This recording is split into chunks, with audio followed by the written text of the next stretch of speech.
Hi and welcome to Raggy's Beers, Wines and Spirits Reviews and Tastings. Today I'm going to talk about and review cherry wine brewed from store-bought juice. I've tried many kits over the years, paid up to £60 for Malbec and Rioja kits and Barola, and I thought to myself, can you make a wine from, normal store-bought juice? So I read on the internet, and you've got to watch out for certain ingredients. I think sorbate is one of them. I can't remember the one off by heart, but yeah, definitely sorbate. So with your squash, your blackcurrant squash, orange squash, you won't be able to use them because they've got sorbate and that in it.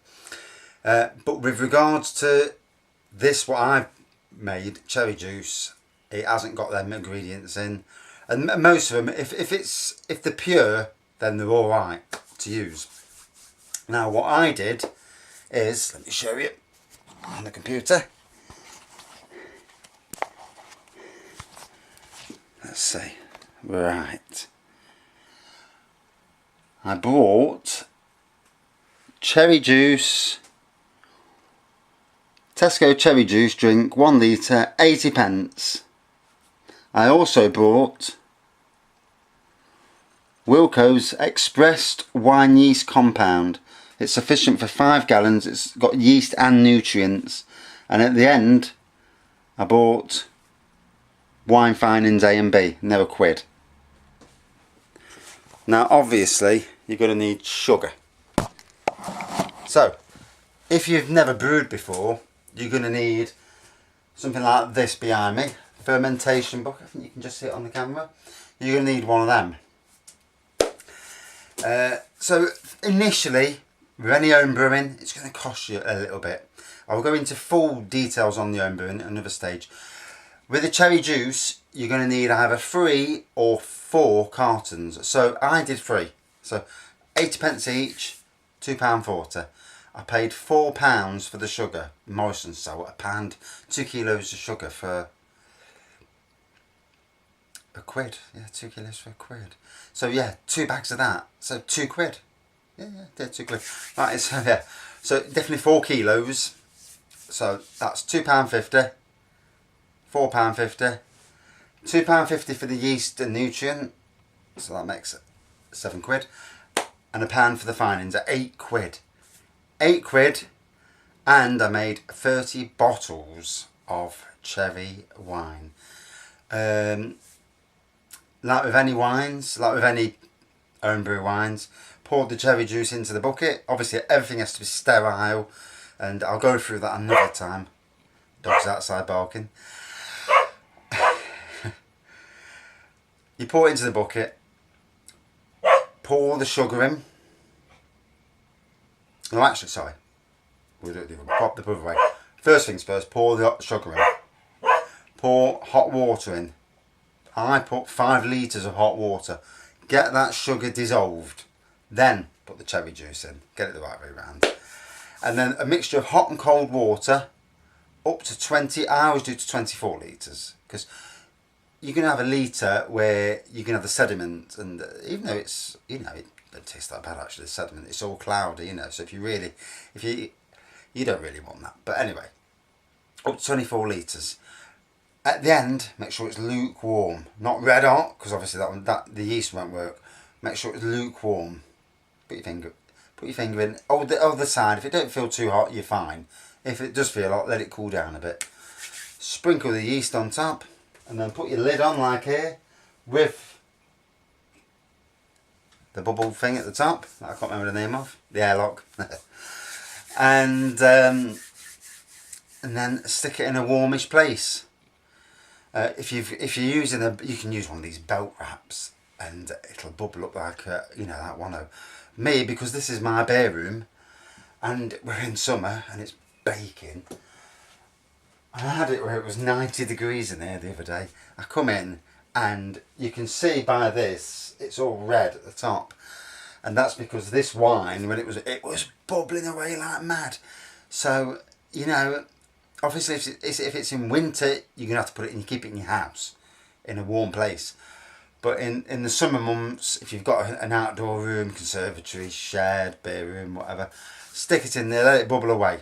Bubble away until it stops bubbling. And then put the finings in. When you know it's stopped bubbling, put the finings in. Get a few days to clear. And probably will have already cleared before you put the finings in, if you leave it long enough. Put the finings in, and then you bottle it up. I'll discuss all that in a different video. And then let it. You can drink it straight away, or you can let it rest. You can let it mature in the bottle. And within a week or two, you've got something that's drinkable, nice and drinkable. As with all rosé wines, because the Cherry made a rosé wine. As with all rosé wines, better if it's chilled. Rosés always taste better chilled. Not like reds, which is room temperature. Whites and rosés always better a little bit chilled. But anyway, I'll show you. Here it is. So I always bottle mine. Put it in the recycle. Always recycle my bottles. Got a lad with autism. He only drinks lemon and lime water. So all the bottles I keep, 1 litre. You could keep pop bottles, 2 litre bottles. Wash them out. Don't buy bottles from the shop. Recycle. As long as you sterilise, a bit of water in the sink. Wash them out first. Water in the sink. Put a bit of sterilising solution in. What you use for baby, baby sterilising solution. Put them in that. Leave them for 20 minutes. Then empty it out. Put water in. Rinse them out again. And then when you fill them, also, it's all sterile. It's all keeping things sterile. Right. Let's crack this open. Here's my glass. It's just come out of the dishwasher, so it's not perfect.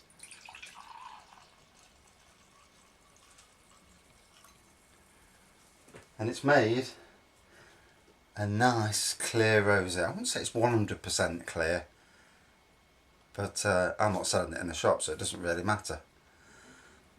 Oh, let's have a taste. You get hints of cherry. You can certainly smell the alcohol.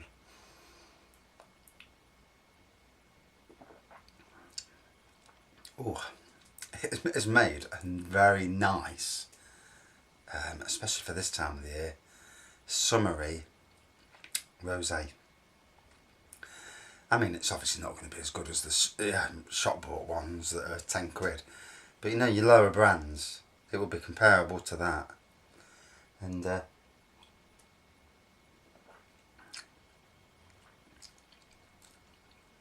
you do get a hint of cherry. It's not full on cherry. Don't think it's going to be really nasty strong cherry. Because obviously I've only used 3 litres. You could probably use 6 or 7 litres of juice and make a stronger cherry. That's all down to personal preference. I wanted a drink that, well, as an experiment, I wanted to test it. But I'm also a tight person, so I don't want to be spending 20 quid. I mean, I might as well go and buy a proper branded winemaking kit. But for the money I spent, £8, £9, 30 bottles, 30 pence a bottle. In this day and age where, if you're on a low wage like myself, you're struggling. So, and I don't go out drinking. Can't really afford to go spending £150, and these days I begrudge spending that much money to go out somewhere to get drunk, to boff it up, So to make your own wine. And now I'm thinking to myself, where do I go now? I'm looking at the orange juices, apple juices. I even looked at prune juice, but I got warned off that by some of the reviews on the internet here. I don't want to be on the toilet all day long after drinking it. I mean, I don't suffer anyway. We're drinking real ales, and especially stouts. I don't suffer problems with constipation anyway. So, on that sort of side of things. But let's get back to the wine. Yeah, it's lovely. It's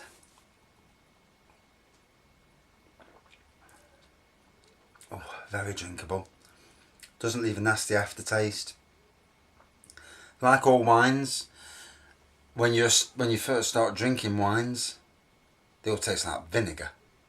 I mean, when I first started drinking wine, I was given a glass of white wine. I thought, vinegar. 1 glass, I was drunk, sick as a dog. And then I went on to rosés from there.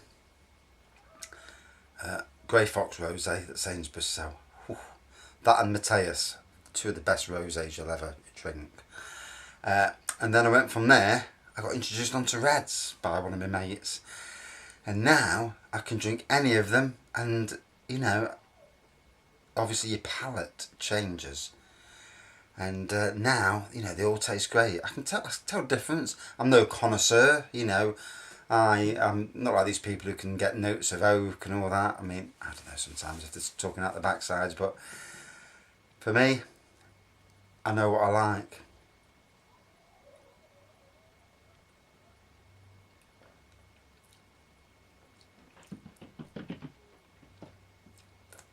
And that is a very nice wine.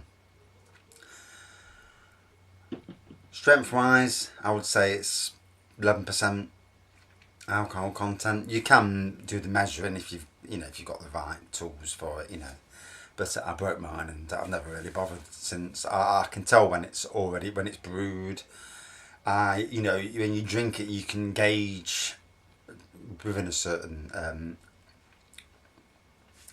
area of how strong it is, you know. I mean, you can tell a 15% wine to a 5% wine or an 11% wine, you know. You drink it, you think, whoa, that's it, mate. So yeah, about 10-11%, but very nice.